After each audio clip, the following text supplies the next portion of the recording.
Assalamualaikum warahmatullahi wabarakatuh. Alhamdulillahirabbil alamin wa bihi nasta'in ala umurid dunya waddin. Wassalatu wassalamu ala asyrafil anbiya'i wal mursalin sayyidina Muhammad wa ala alihi wa sahbihi ajmain wa ba'd. Rabbi yassir wa la tu'assir rabbi tamim bi khair. Allahumma la sahlan illa ma ja'altahu sahla wa anta taj'alul hazan idza syi'ta sahla.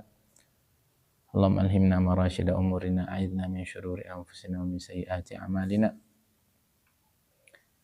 Birahmatik astaghith wa min adzabika astajir aslih li sya'ni kullahu wa la takilni ila nafsi tarfata 'ain wal aqalla min dhalik wa tanza' minni salihah ma ataitani wa zidna min kun lana wa la takun 'alaina ihdina wa saddidna.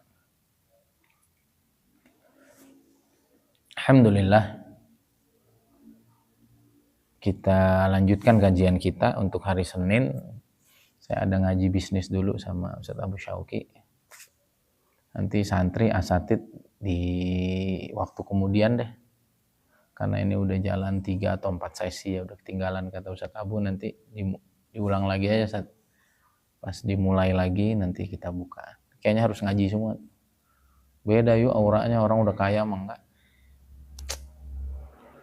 Dan itu ilmu yang sangat penting untuk saya tanam sama kalian.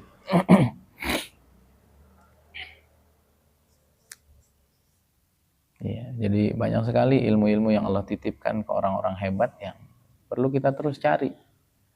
Khususnya kalian masih umur 20, aduh itu waktu emas. Anak-anak masih belasan.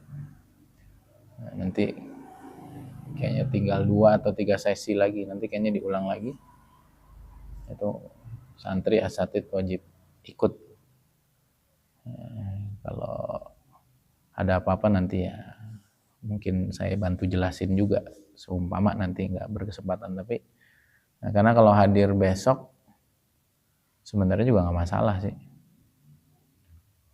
tapi enaknya sih dari awal ya, enaknya dari awal. Coba nanti kita musyarahin. Itu kenapa saya selalu menyempatkan untuk belajar. Banyak hal nanti yang hilang kalau kita berhenti belajar. Tapi terus juga harus saya ajarkan karena sudah waktunya Allah titipkan beberapa ilmu ke saya yang harus saya ajarkan.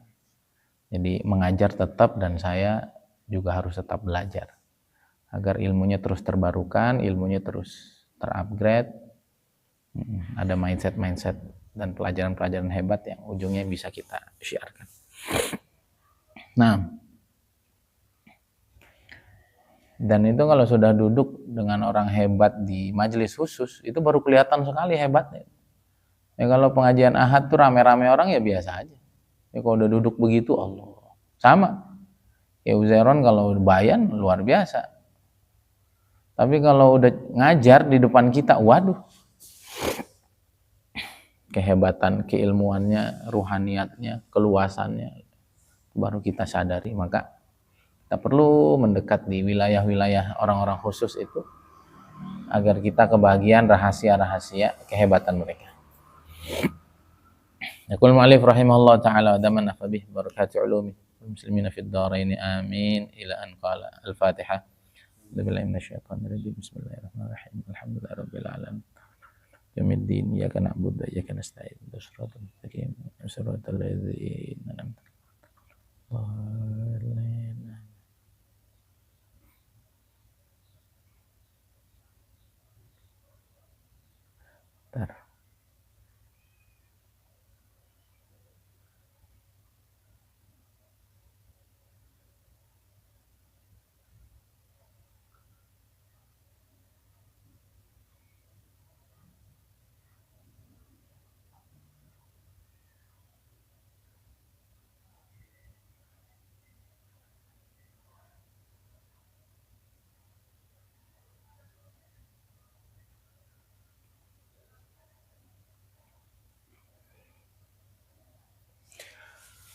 Ila an qala nurun mustawda'un fil qulub madaduhun nur al-warid min khazainil ghuyub.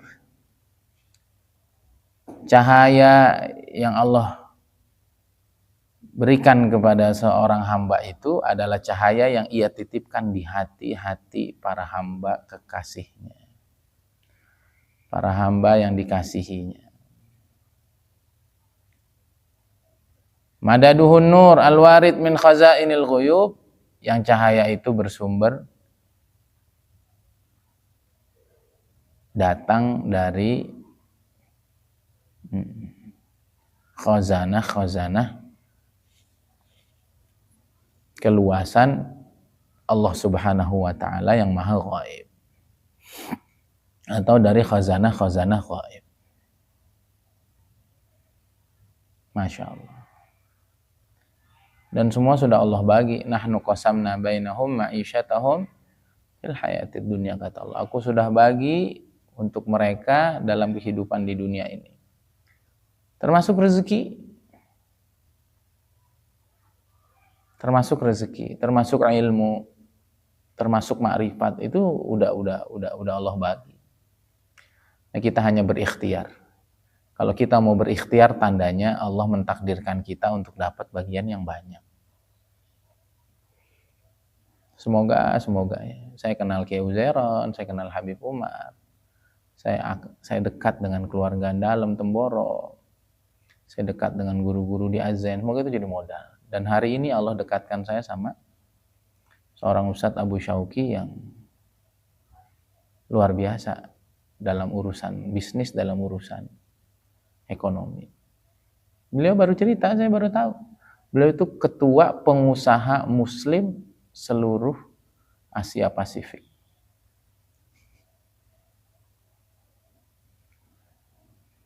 Alhamdulillah. Dan saya akan terus tempel. Santri asatid juga harus mau belajar sama beliau. Beda. Allah dekatkan itu. Semoga aja saya punya bagian besar semua teraliri oleh keberkahan guru-guru saya yang hebat di bidangnya masing-masing itu. Dan begitu dekat kan, kita begitu akrab. Kemarin juga acara kita diminta ngisi. Saya jadi qori, kalian main hadroh, itu kita syukuri. Dan Masya Allah, kalau kalian dapat ilmu-ilmu yang disampaikan Ustaz Abu Syauki di umur-umur belasan, saya berharap, saya optimis kalian akan menjadi jauh lebih hebat, lebih sukses dari saya sendiri yang mencari ini betul-betul dengan perjuangan gitu. Baik. Nurun mustaudaun fil qulub, cahaya hidayah, cahaya petunjuk, cahaya yang Allah berikan ke dalam hati orang-orang yang Allah kasihi, itu adalah cahaya yang Allah titipkan di hati-hati mereka, yang sumbernya adalah dari khazanah alam ghaib, khazanah Allah Subhanahu wa taala, zat yang maha ghaib. Baik, cahaya yang Allah Subhanahu wa taala titipkan di hati para hamba terkasihinya adalah cahaya yakin, yang awalnya dia itu cahayanya lemah, cahayanya tidak begitu terang seperti cahaya bintang. Itu adalah cahaya Islam. Kemudian cahaya ini terus bertambah kuat, terus bertambah hebat. Nah, sehingga dia menjadi cahaya yang lebih cerah, yaitu seperti cahaya rembulan. Itulah namanya cahaya iman. Nurul iman. Tadi nurul yakin, sekarang jadi nurul iman. Kemudian dia terus meningkat dengan taat, dengan zikir, dengan suhbah kepada orang-orang saleh, sehingga dia menjadi seperti cahaya matahari. Itulah namanya nurul ihsan. Apa yang dimaksud dengan khazainul ghuyub? Yaitu anwarus sifat, cahaya dari sifat-sifat Allah, wa asraruz dzat, dan juga rahasia-rahasia dari dzatullah. Cahaya-cahaya itu datang dari Allah Subhanahu wa taala. Dari Allah itulah cahaya-cahaya Islam itu wujud, cahaya iman, kemudian semakin cerah menjadi cahaya ihsan. Maka kata Imam Ibnu Athaillah radhiyallahu taala anhu di dalam kitab At-Tanwir fi Isqatit Tadbir, insyaallah kapan-kapan kita juga ngaji ini insyaallah. Saya sih bayangannya kalau ini udah beres, pengen ngaji tanwir fi isqatit tadbir. habis itu pengen ngaji Ihya, habis itu pengen ngaji Hayatus Sahabah. Nah, tapi ya agak panjang ya, emang Ihya itu agak panjang. Nanti kita lihat, dan pembahasan fikih yang kita sudah mengerti nanti kita lewat aja. Kita bahas apa yang istimewa lah dari Ihya, yang itu menjadi wawasan baru kita. Tapi kalau fikih kita udah bahas di kitab fikih, ya, karena di Ihya juga kan kumpulan ya, ada tasawufnya, ada fikihnya, ada tauhidnya, ada ilmu aklinya dan lain sebagainya. Nah, kita ambil nanti sesuatu yang baru buat kita, sehingga nanti kita bisa hatam Ihya tidak terlalu lama. Di situ nanti kita bahas Hayatus Sahabah juga, insya Allah juga mungkin dengan pendekatan yang berbeda. Ya, kesimpulan aja lah, kita ambil poin-poin besar. Kita ambil poin-poin besar tentang dakwah. Setelah dakwah nanti ada bai'ah, setelah bai'ah itu nanti ada khilafah, ada imarah dan lain sebagainya, agar terkonsep rapi di pikiran kita bagaimana Nabi SAW membangun generasi sahabat itu. Semoga kita juga bisa membangun hal yang sama. Nah, beliau mengatakan dalam At-Tanwir fi Isqatit Tadbir, karangan beliau sendiri, kalaulah hijabul waham, hijab ketidakpahaman kita terhadap Allah Subhanahu wa Ta'ala itu sudah lepas, sudah lenyap, maka yang ada adalah segala sesuatu itu menjadi nampak dengan sangat jelas. Hari ini kita nih yang jelaskan alam zahir, alam gaib, batin itu nggak nampak bagi kita. Nanti kalau semua ini sudah hilang, maka yang nampak adalah hanya kehebatan Allah Subhanahu wa Ta'ala. Ala faqdil a'yan, sesuatu yang zahir itu sudah hilang, dan cahaya keyakinan akan terus menjadi terang, sehingga akhirnya ketika hati itu betul-betul diterangi oleh cahaya keyakinan, maka segala wujud makhluk akan tertutupi olehnya. Nah,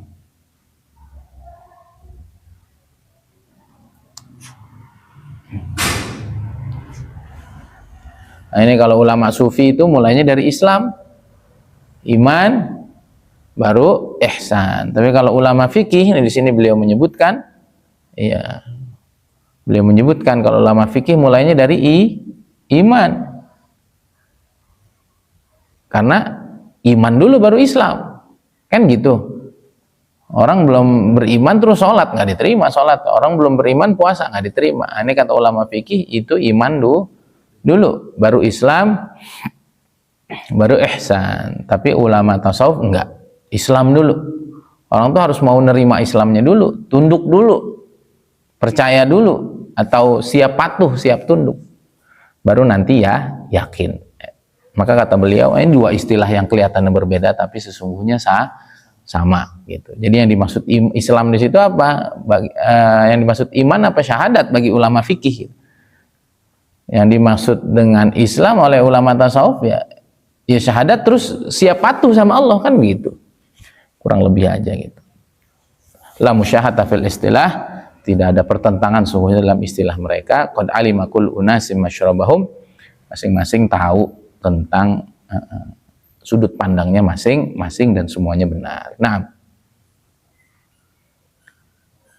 kemudian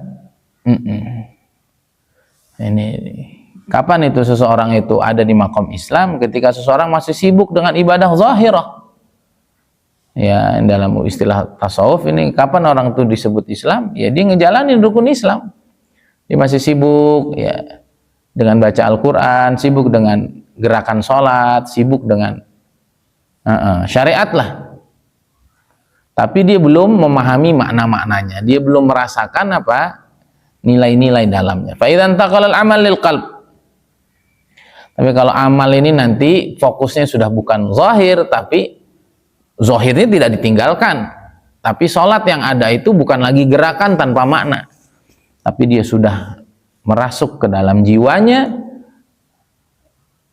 ya, yaitu dengan dia senantiasa membersihkan hatinya, bitakhliyah wa tahliyah wa tahqiqil ikhlas, segala sifat buruk di dalam jiwanya dijauhkan, ya, kemudian juga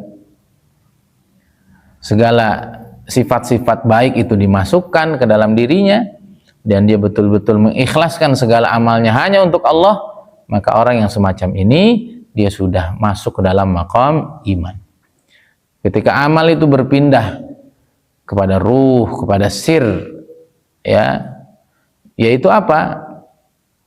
Berpikir, yaitu apa? Merenung, memperhatikan seluruh alam semesta ini, ya. Jadi amal tertinggi ini, ya. Amal tertinggi apa? Berpikir. Amal tertinggi adalah merenung. Ini sudah dinamakan maqam ihsan. Sehingga kalau kita lihat ulama-ulama itu semakin tua ngomongnya makin dikit. Ibadahnya kadang-kadang juga nggak sehebat seperti dulu. Tapi jangan tanya, mereka punya hati dan fikir, ya. Mereka memikirkan tentang keselamatan umat, mereka memikirkan tentang kehebatan Allah Subhanahu wa taala, mereka merenungi, memikirkan tentang kemahahebatan Rasulullah SAW. Mereka merenungi, mendalami tentang keluasan, kehebatan, komprehensifnya Al-Quran yang ada di hadapannya. Maka mereka masuk ke dalam dunia fikrah dan nazrah, itu adalah maqamul ihsan. Nah, sehingga yang tadi yang pertama, ketika seseorang itu sibuk dengan amal-amal ibadah zahir, maka yang muncul adalah nurul ilmi, ya. Maka penting kita punya ilmu, itu cahaya pertama itu. Setelah nurul fahmi, nurul ilmi, baru nurul fahmi. Nah, nanti orang tuh semakin punya ilmu, sama tuh. Nah, dulu kita ya baca ayat aja, innalladzina amanu wa amilus sholihat. Sekarang kita udah nggak begitu. Ini ayat ini kepahamannya apa begitu? Oh, innalladzina amanu, ya pikirannya harus benar. Keyakinan tuh kan. Orang-orang yang yakinnya benar, pikirannya positif, kan begitu. Wa amilus sholihat, habis itu jangan tidur, kan begitu. Nah, dan banyak lagi tentunya kepahaman-kepahaman yang lebih mendalam. Ya. Itu kan ada lagi tuh. Faman kafara fa alaihi kufruh. Siapa yang kufur, kufur kan nutup diri. Fa alaihi kufruh, maka dia sendiri yang mengalami keburukan dengan sifat tertutupnya itu. Ada orang tertutup tertinggi namanya kufru, al-kufru billah. Nah, itu tertinggi. Nggak mau nerima Allah sebagai Tuhannya. Al-kufru bi risalati Muhammad SAW. Menutup diri dari kerasulan Nabi Muhammad. Ada lagi al-kufru bi khairiyatil ghair seumpama. Menutup diri dari kebaikan orang lain. Al-kufru bil umuril judud seumpama. Menutup diri dari hal-hal baru, ya. Orang-orang yang fixed mindset seumpama. Maka kata Allah fa'alaihi kufruh, maka dia menutup diri, dia sendiri yang mengalami kerugiannya. Baru nanti semakin lagi meningkat tadi ya, nurul ilmi tadi dengan apa? Dengan terus menuntut ilmu, dengan terus melaksanakan ibadah-ibadah zahir. Nurul fahmi kapan? Ketika kita jauhkan diri dari segala apa? Baru selanjutnya adalah nurul ma'rifah, yang itu dihasilkan cahaya sehingga kita betul-betul mengenal Allah Subhanahu wa taala, kehebatannya, kehebatan kitabnya, kehebatan rasulnya, kehebatan kekasihnya Nabi Muhammad SAW. Itu adalah dengan kita al-fikrah wan nazrah. Tanpa kita berpikir mendalam, tanpa kita berkontemplasi, kita merenungi, menghayati lebih jauh, itu nggak akan sampai ke sana, ya. Karena kalau sifat-sifat baik saja tanpa kita gunakan pikiran, maka amal terbaik itu adalah amal berpikir, ya. Amal terbaik adalah amal berpikir, berpikir tentang Allah, berpikir tentang kehebatan Nabi Muhammad SAW, berpikir tentang makna-makna Al-Quran mendalam, berpikir untuk kebermanfaatan umat, berpikir tentang alam semesta, merenungi itu semua, kita akan sampai kepada maqamul ihsan, sehingga kita sudah malu untuk bermaksiat kepada Allah. Hidup ini selalu merasa diawasi, bahkan kita melihat Allah Subhanahu wa taala. Iyanan hadza billahi taufik. Semoga bermanfaat. Oh, terakhir nih. Ini terakhir. Dalam hadis qudsi Allah Subhanahu wa taala menyampaikan la yas'ani ardi wala samai wa wasi'ani qalbu 'abdi al-mu'min. La yas'ani ardi, bumiku, wala samai, dan juga langitku tidak bisa mencakup aku secara keseluruhan. Wa wasi'ani qalbu 'abdil mu'min, Tapi aku secara keseluruhan bisa dicakup oleh qalbu abdil mu'min, oleh hati hambaku yang beriman. Nah,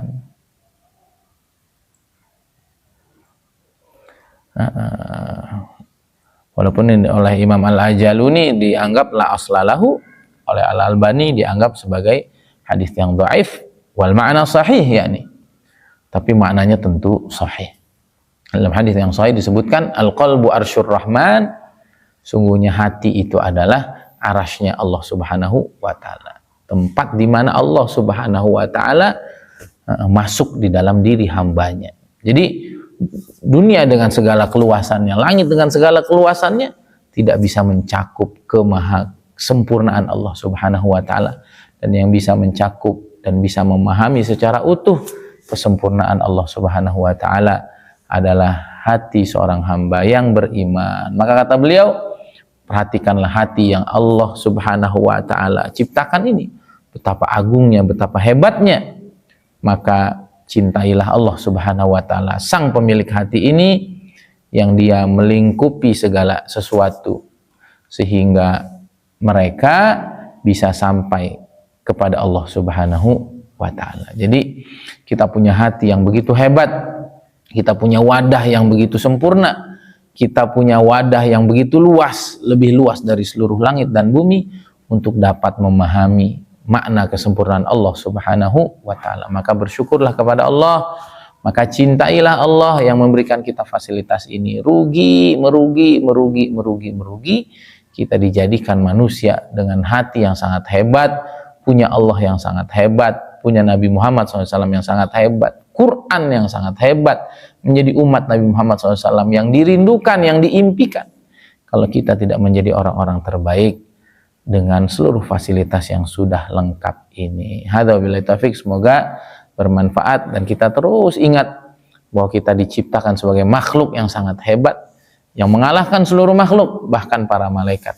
Jika kita betul-betul menggunakan seluruh fasilitas ini dengan sebaik-baiknya, kita banyak berdoa, banyak berharap kepada Allah agar Allah Subhanahu wa taala sampaikan kita di makom-makom tertinggi dalam urusan spiritual, finansial, sosial, agar kita betul-betul menghadap kepada Allah dalam keadaan sebaik-baiknya, kita menjadi kebanggaan Rasulullah SAW, menjadi solusi besar untuk umat. Hadza billahi taufik, subhanakallahumma hamdika, asyhadu an la ilaha illa anta, astaghfiruka wa atubu ilaik. Assalamualaikum warahmatullahi wabarakatuh.